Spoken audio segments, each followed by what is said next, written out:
saya mau tanya Mas. Terima kasih ya atas masukannya kemarin berapa hari yang lalu kan saya telepon sampean.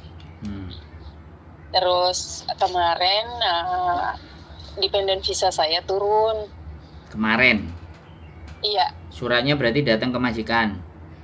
Enggak, lewat email. Oke, terus lanjut.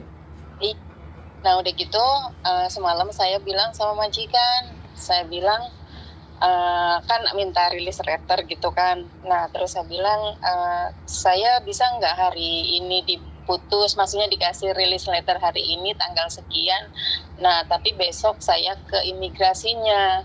Terus saya masih kerja di sini kok, saya bilang gitu. Sampai nunggu kamu dapat pembantu baru, saya bilang gitu. Tadinya dia ya kaget lah, kok kamu nikah nggak bilang gitu. Terus saya bilang takutnya nggak suka pembantunya menikah, makanya saya diam-diam, saya bilang gitu. Tapi intinya udah clear lah semuanya ya. Nah saya tanyakan, dia kan mau bikin rilis letternya kan hari ini dia di kantor. Nah nanti malam kan dibawa pulang. Nah besok saya baru ke imigrasi. Terus? Ya, maksud saya itu rilis letter nggak masalah kan, maksudnya kan cuman bilang hari ini hari terakhir dia nggak kerja begitu kan, terus nanti kertasnya kan saya bawa ke imigrasi. Ya itu maksudnya terus? Iya maksudnya nggak apa-apa kan? Ya dicoba, nggak ada masalah. Intinya kan sampean sudah, ketika visa sampean sudah turun itu kan tulisannya exchange ya, exchange visa. Ya kan, tulisannya exchange visa itu artinya diganti. Anda mau mengganti sekarang apa mengganti nanti, kan itu seperti apa yang saya sampaikan ke sampean. Cuman aku kan nggak ngasih tunjuk bentuknya sama sampean aja gitu. Nah ya nggak apa-apa, begitu rilis letternya dari majikan udah masuk ke imigrasi. Intinya sebenarnya bukan sampean bawa, tapi itu harus dimasukkan ke imigrasi. Jadi di suratnya dia di sini kan ada syaratnya tuh, this letter, terusan your valid travel, dokumen, terusan uangnya gitu, sama release letternya showing the effective end date of employment. Jadi dokumen yang itu saya, maksudnya yang release letter majikan kasih itu saya harus bawa gitu. Kan dikasih 2 minggu waktunya. Ya sudah, kalau karena aku kan enggak baca. Apa saya kasih ya sekarang? Nggak usah. Intinya kan sampean bertanya ke saya. Selama ini yang datang ke saya bukan by email. Yang datang ke saya selalu surat, dan suratnya sama mbaknya difotokan ke saya. Banyak mbaknya yang saya bantu proses itu kan suratnya dikirim ke saya. Ya sudah, tapi tidak ada persyaratan yang itu tadi yang sampean ngomongin. Kalau ternyata memang yang saya tahu adalah pada saat setelah exchange visa tadi muncul, release letter itu harus masuk ke imigrasi. Ketika release letter sudah masuk ke imigrasi, otomatis kan diproses putusnya visa sampean yang lama dengan majikan, berganti visa sampean yang baru. Nah itu dengan hari yang sama saya belum pernah. Intinya biasanya teman-teman itu one man notice. Jadi mereka one man notice dulu, nanti barulah 1 bulan baru visanya visanya biasanya diturunkan setelah itu masuk, walaupun one man notice. Maksudnya masih tersisa bekerja di majikan, tapi KTP-nya dia yang dependen bisa dikeluarin. Itu bisa juga begitu yang setahu saya. Tapi kalau sampai sudah ada syaratnya tolong dibawa, ya sudah dibawa. Jadi alasan mereka nanti ngeluarin visa sampean yang dependen itu dengan surat release letternya sampean yang dari majikan. Nih dia sudah keluar dari majikannya, statusnya akhirnya visanya dikasih dependen, kan gitu ceritanya. Bisa dipahami, tidak ada menjadi persoalan itu ya. Tinggal sampean begitu dependennya keluar ya sudah, nanti tinggal kesepakatan sama bojo bagaimana kerjanya di majikan, kan gitu ceritanya. Iya. Boleh nanya enggak? Ya boleh. Apalagi? Adik saya kan mau menikah juga di Hong Kong. Terus? Adik-adikan lah gitu, bukan adik kandung. Terus dia dokumennya nggak sama, cuma di tahunnya aja gitu, dari paspor sama data di Indo, itu bagaimana Mas? Suruh telepon saya aja. Oke. Suruh kasih nomor saya, nanti dia datang, bagaimana ceritanya, bagaimana dan seperti apa macam-macamnya. Gitu aja lebih enak. Biar enak ngomongnya. Ada lagi yang mau ditanyakan? Enggak sih, itu aja. Iya, salahnya saya tadi saya nggak kasih sampean suratnya. Saya cuma nanya kata-kata aja gitu. Tapi ya udah, saya udah paham kok apa yang sampean sampaikan gitu. Karena pada prinsipnya imigrasi itu pasti sama secara prosedur. Kalau untuk masalah dependen bukannya sama ya, beda-beda case ya kan. Kalau dependennya dari anak OS, anak paper kan ya juga beda. Intinya kan sampai dari exchange lah, intinya itu berpindah antara dari domestic helper menjadi dependent visa. Sebenarnya prosesnya cuma berpindah itu, nggak jauh beda. Yang penting sudah ada laporan, sudah keluar statusnya dari majikan dan majikan tanda tangan. Nah, terserah majikannya yang mau ngirim ke imigrasi. Kalau sampai sudah lampirkan, nah sesuatu ini lampirkan bla bla bla bla lah, kan bisa jadi. Karena ada majikan yang nggak mau, nggak suka, ya kan, langsung usir, tapi tidak ada surat. Nah itu kan repot. Otomatis kalau nggak ada surat, repot kan, dia nunggu proses dia statusnya keluar. Tapi kalau dia diusir ataupun apapun, dia wajib meminta release letter. Itu wajib, surat terminate kontrak itu harus wajib diminta sebagai secara peraturan, hitam di atas putih. Sampai sudah tidak berhubungan dengan majikan lagi, baru dependen itu bisa keluar. Sebenarnya di situ aja faktornya. Bedanya baru kasus ini saya tahu sampai di email. Yang di email itu biasanya teman-teman itu kekurangan syarat itu di email. Tapi kalau misalnya dependent visanya kayak gini, ini biasanya surat datang ke rumah majikan. Makanya kan kemarin saya ngomong datang ke rumah majikan, itu sepengalaman saya. Nah, tapi sampean nggak ngerti memasukkannya pakai cara apa pakai sampean kemarin memasukkan datanya by email, apa pakai pos, apa pakai yang lain, kan saya nggak ngerti.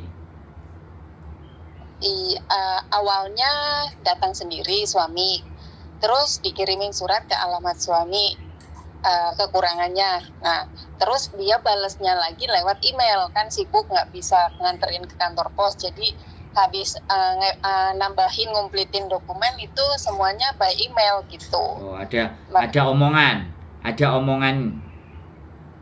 Ada, bisa ke kantor, by email juga bisa begitu.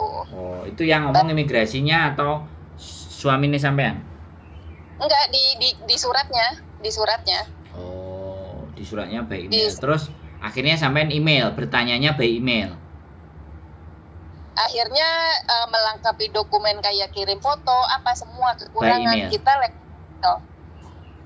Oh, soalnya gini loh, yang saya tahu kalau kita langsung kita naruh kan otomatis dia naruh surat. Tapi kalau dia balas email berarti kan memang sudah ada percakapan di email. Awalnya langsung datang ke imigrasi. Nah, berikut harinya kan ada kekurangan, dikirim surat ke rumah. Terus kita ngumplitinya by email, kan ada di suratnya itu boleh dikirim lewat email apa langsung ke kantor gitu. Nah, suami saya nggak bisa ke kantor, ke imigrasinya langsung dikirim lewat email. Terus sering ada ya kan dibilangin, oh kurang ini lagi, ditambahin lagi, kurang ini lagi, tambahin lagi gitu. Jadi, nah yang terakhir itu emang kemarin itu bank statement. Nah terus ya itu masih kurang lagi bank statement, udah dikasih lagi. Nah udah hampir berapa hari gitu belum ada jawaban, makanya saya telepon sampean gitu. Nah terus di email lagi sama suami, udah selang berapa hari ditanyakan, oh proses kita udah sekian kok belum ada jawaban gitu. Terus dibales sama email. Nah di besoknya baru dapat surat ini gitu. Oke. Aman berarti kan? Insya Allah aman. Soalnya kan dia itunya pakai email terus begitu. Yang awalnya aja dia masuk ke imigrasi pertama. Oke, siap kayak gitu. Ada lagi yang kira-kira dipertanyakan atau yang nggak jelas? Iya, yang tadi saya tanyakan itu kan bikin release letternya kan hari ini tuh, majikan. Saya besoknya baru nganterin ke sana gitu. Yang saya tanyakan nggak apa-apa kan, orang saya hari ini masih di sini terusan, tapi dia tulisnya hari ini gitu. Tadi kan suami bilang, ya kalau kamu bikinnya hari ini, kamu ke itunya hari inilah, kata dia gitu. Yang bilang siapa? Aku bilang suami terus yang benar, aku bilang gitu. Kata dia, oh kamu tanya aja sama teman kamu yang udah pernah nikah bagaimana gitu. Makanya aku kan bingung yang gitu. Kan suami sampean mau cepat, hari ini, besok, lusa, itu tidak ada masalah. Yang penting surat release letternya ditandatanganin majikan sudah beres. Oke. Jadi Iya. mau datang hari apa, karena visa itu masa berlakunya 6 bulan. Oke. Kalau enggak kita kasih info balik, kita mau apa bagaimana, 6 bulan hangus lagi, harus apply lagi. Oke. Jadi gitu, enggak ada masalah. Habis apply visa turun kan, baru sampean bisa bikin KTP, tinggal schedule sama jadwal.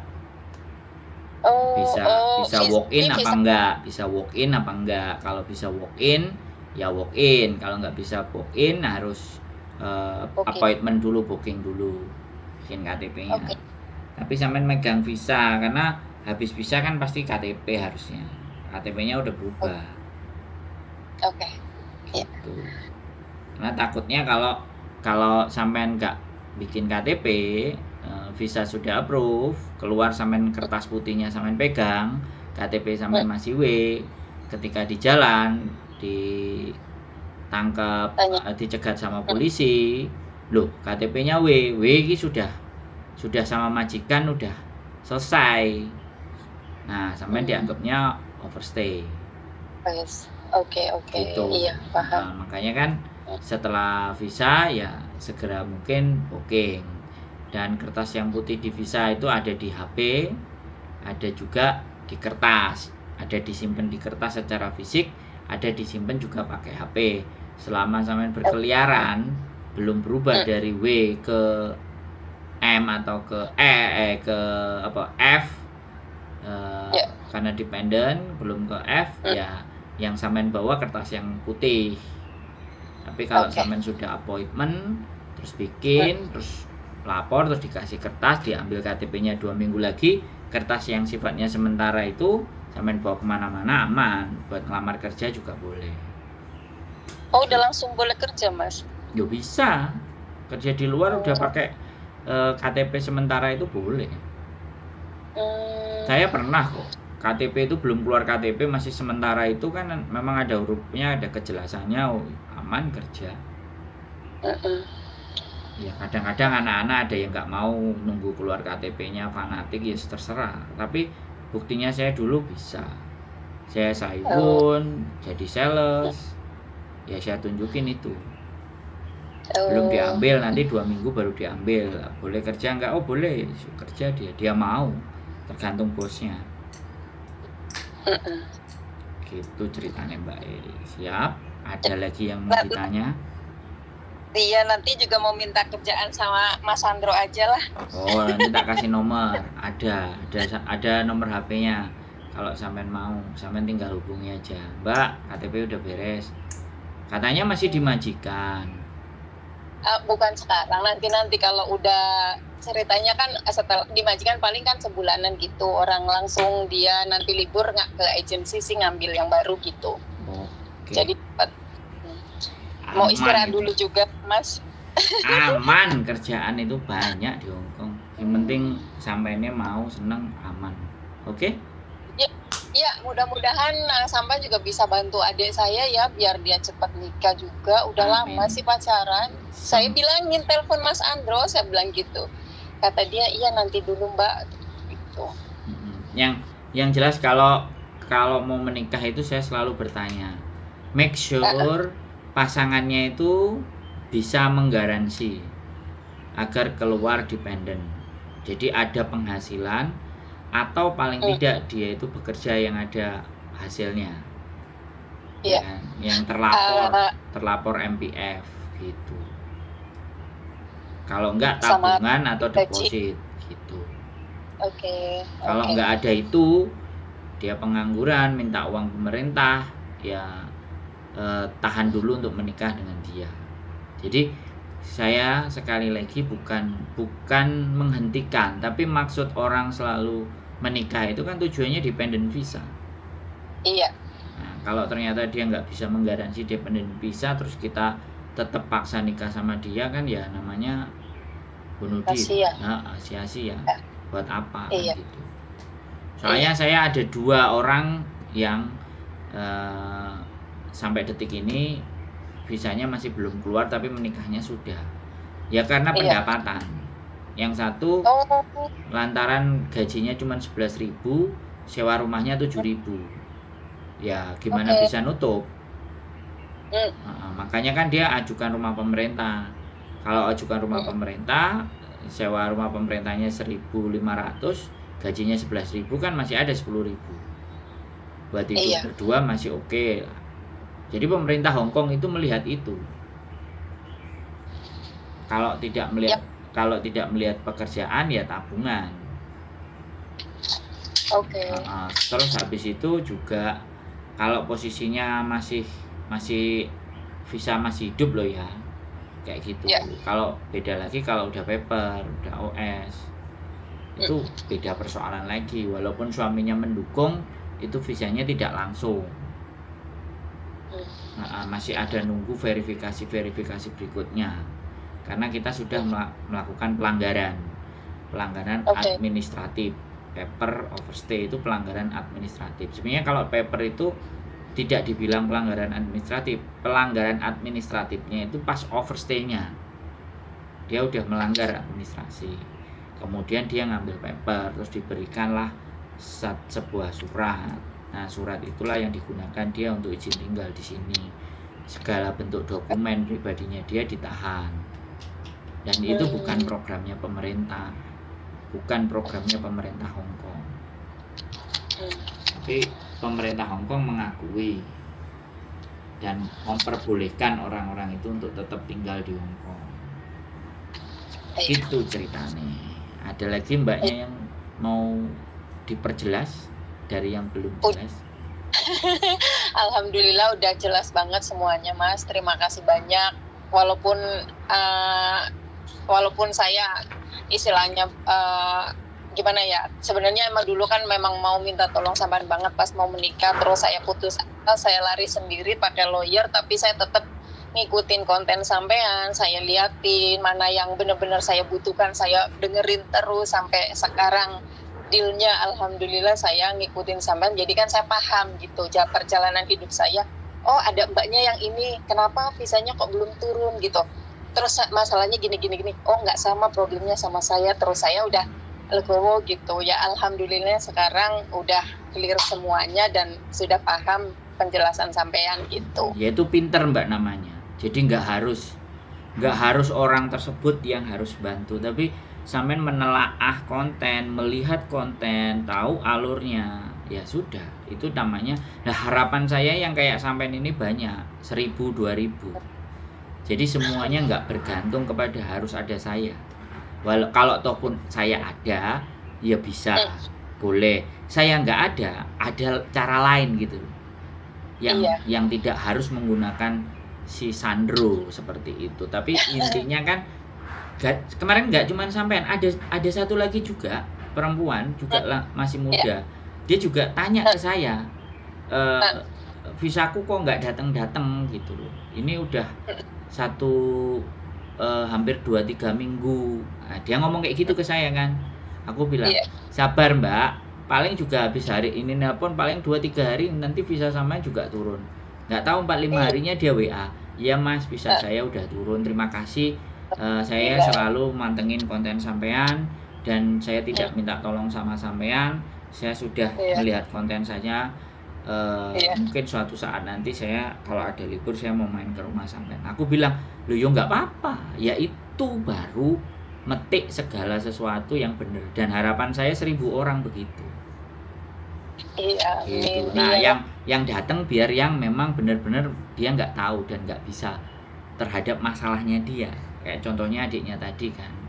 Nah, itu kan baru masalah yang memang tidak bisa kita Ya mungkin dianya nggak ngerti bagaimana seperti apa gitu. Iya. Kalau saya ya mudah-mudahan semuanya aman. Itu aja sih, Mbak. Oke, cukup ya. Oh, pindah sih ya. Dulu kan kos Rebe. Ya, sekarang ke kantin, Mbak. Makanya kan tempatnya lebih lebar. Supaya yang datang lebih dari 2, lebih dari 3, tempat masih cukup gitu loh. Oke. Ya, itu kan ya Insya Allah lah. berkat doa teman-teman juga saya bisa dapat yang lebih lebar. Amin. Untuk Ya udah, teman-teman. sukses selalu ya, Ya. Mas, sama Mbak Dewi-nya. Siap. Terima kasih doanya.